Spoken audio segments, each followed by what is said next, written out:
Ayrandan şor. İçinde göğerti doğrayırıq, yumurta vururuq. Yağ Ondan bir de mal yağı. mal yağı, Ərimişi. ha, Nehrə yağı. nehrə yağı. Ha, şoru da yaxşı sıxırıq. Şor çürütəndə ayranla suyun içində qalır da şor. O şoru da sıxıb ora töküb, qarışdırırıq, duz da töküb.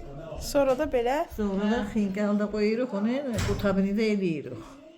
Bu bizim qədim xəmir xörəyimiz, et xinqalıdır, şor xinqalıdır.